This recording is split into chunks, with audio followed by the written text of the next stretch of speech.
Olá, queridos tesoureiros, estamos aqui com o Márcio Menon, nosso analista fiscal aqui da Associação Oeste Paranaense, e ele vai tirar algumas dúvidas sobre a tributação na contratação de prestadores de serviços. No dia a dia, nós temos muitas contratações nas igrejas, de zeladores, né, pintores, pedreiros, encanador, eletricista. E aí, quais são os passos para contratar esse prestador de serviço?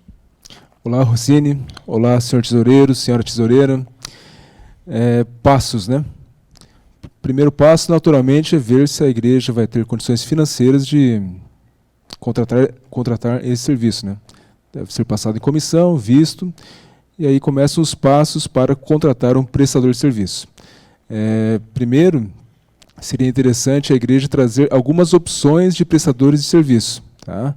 Pode ser um MEI, pode ser um autônomo, pode ser uma empresa simples nacional, trazer algumas opções e enviar para a associação. Tá? Então a associação precisa receber 3 informações: o valor, o serviço que vai ser prestado e o CNPJ desses possíveis prestadores de serviço. Tá? De posse dessas informações, nós aqui da associação a gente fará uma qualificação desses possíveis prestadores, né? Após isso, a gente dá um retorno para a igreja, para aí sim a igreja fazer a escolha final, certo? Nisso a gente vai ver qual que é qualificado e verá também quais são as possíveis retenções de impostos e de tributos que haverá nesta prestação de serviço. Então, esses são orçamentos, né? E isso é importante fazer antes de contratar, correto? Com certeza. Fazer antes para evitar problemas depois, né? E depois que a igreja escolhe definitivamente quem vai fazer o serviço, aí o serviço é feito e a orientação é que o pagamento seja feito aqui pela associação. Aí, se tiver alguma retenção, alguma coisa, a gente já faz por aqui. Ok.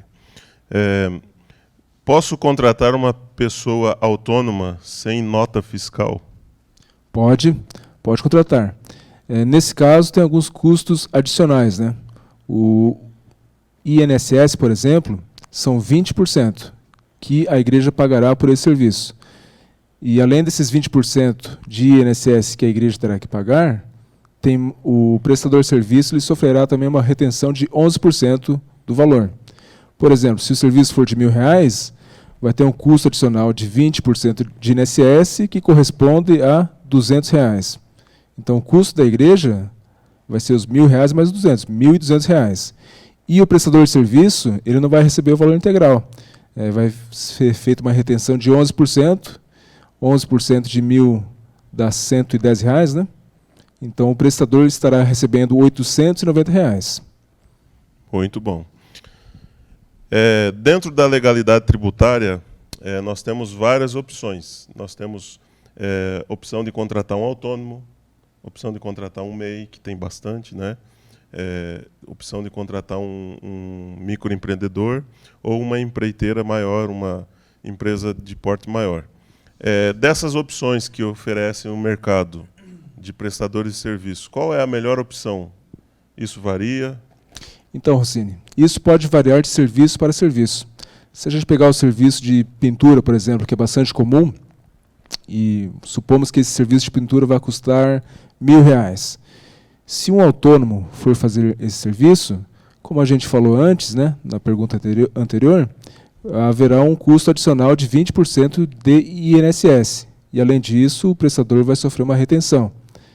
Então, ele vai receber um valor inferior, que seria, no caso, R$890, e a igreja teria que pagar R$1.200, 200 para os cofres públicos e R$1.000 para o prestador.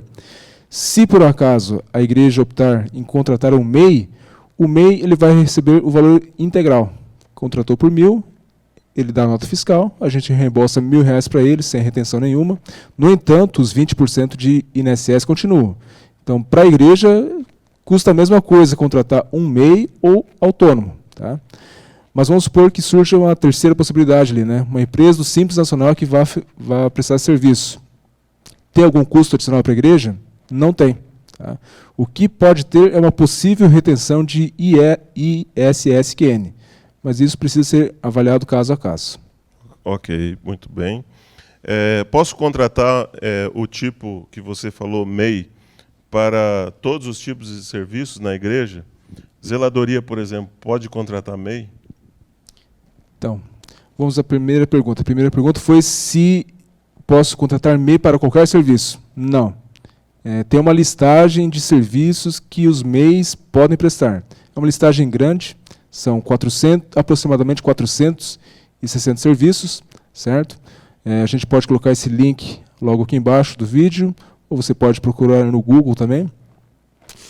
E a segunda pergunta foi se zelador pode prestar serviço. Por MEI. Então, nessa listagem que existe ali na legislação, serviço de zeladoria não é permitido. Então a resposta é não. Ok. Bom, não podemos então contratar o tipo MEI para zelador. Qual a melhor forma de contratar um zelador para as igrejas? Duas opções: contratar esta zeladora ou zelador como empregado, né? Funcionário, né? Como funcionário. Ele é registrado na folha de pagamento aqui da associação. A associação apura os custos e manda os custos para a igreja, né? Porque é um custo da igreja. O depósito é feito... Quem faz o depósito para o zelador é a associação aqui também. Outra opção é contratar uma empresa especializada em prestação de serviço de limpeza, né? Que não se enquadra no MEI, né? Não pode ser MEI, pode ser simples, nacional, lucro real ou presumido. Nesse caso, vai ter retenções. Nós temos também uma outra situação da CNO. Primeiro, o que é a CNO e por que a gente deve colocar o CNO na nota fiscal? CNO, Cadastro Nacional de Obras. CNO é a mesma coisa que um CPF para a pessoa física ou um CNPJ para uma empresa. Tá? Então a pessoa física tem CPF, a empresa tem CNPJ e a obra tem o CNO, que é um Cadastro Nacional de Obras. Por que é importante informar esse número das notas fiscais? Por que é importante só existir obras depois que esse cadastro for feito? Eu gosto de usar o seguinte exemplo. Aqui no Paraná a gente tem o Nota Paraná, né? A gente informa o nosso CPF lá no cupom fiscal, na nota fiscal, e depois geram créditos lá para nós, não é isso? Isso. É a mesma coisa com relação às obras. Se a gente tomar algum serviço, se alguma construtora prestar o serviço para a gente, e a gente não vincular essa nota, esse serviço com esse CNO, a gente não consegue usufruir do crédito que essa nota gerará para nós no futuro, quando for fazer a aferição de obras. Essa aferição de obras é o fechamento, né, o encerramento da CNO, da abertura da CNO, né, ou melhor, do alvará de construção, isso? Isso. A obra ela começa com o alvará de construção. Né? O engenheiro faz o projeto, leva lá na prefeitura, a prefeitura aprova ou não esse projeto. Depois que é aprovado esse projeto, sai o alvará de construção, aí sim que deve-se começar a obra, não antes disso. E essa aferição é no final, quando acabou a obra, quando foram emitidas todas as notas, a gente pega todas as notas de serviço e faz essa aferição para ver se tem algum imposto a pagar ainda ou não. Ok. Você falou de retenção, falou de imposto. Menon, quais os tipos de tributos, né? Uma curiosidade aqui para os tesoureiros. Quais os tipos de tributos hoje que existem? Então, os tributos são divididos basicamente em 3 categorias, que são os impostos, taxas e contribuições. Né? Cada um tem a sua destinação. Mais ou menos assim. Os impostos eles não têm destinação específica, as taxas têm. Né? Por exemplo, taxa de lixo. Taxa de lixo é para a prefeitura usar para recolher lixo. E se pegarmos o IPVA, que é um imposto, muita gente fala assim, eu paguei IPVA e essas ruas todas esburacadas. Mas, na verdade, o governador ele pode usar o IPVA para fazer o que ele quiser. Não precisa exatamente cuidar das vias públicas. Né? Uhum. E contribuições é o meio termo. Ele pode ser algo específico ou não. Por exemplo, né, contribuição PIS, né? PIS, INSS. PASEP, ok. Bom, e se os tesoureiros não seguirem essas orientações de né, de contratar, de verificar antes, de dar atenção para essas orientações que nós temos passado para, né, para as igrejas, para os pastores, para os tesoureiros. O que poderá acontecer? Vai ter algum tipo de multa? Acontece algum problema? Então, nós temos que focar em cumprir a legislação, né? E a legislação fala que deve haver retenção. Aí, se não fizer, a gente estará agindo contra a lei. E a mesma coisa, por exemplo, você ou nós aqui, né? Nós sofremos retenção no nosso salário com relação ao INSS, por exemplo, né? Se o senhor tesoureiro, a senhora tesoureira também é funcionário, você sabe que você não recebe o salário líquido. É retido o valor. E ninguém fica questionando, batendo o pé, falando que não quer essa retenção, porque é uma lei, né? No caso de prestação de serviços de outras empresas prestando para nós, tem essa possibilidade de retenção, né? E a gente tem que, o ideal é obedecer, não ficar fazendo o contrário, né?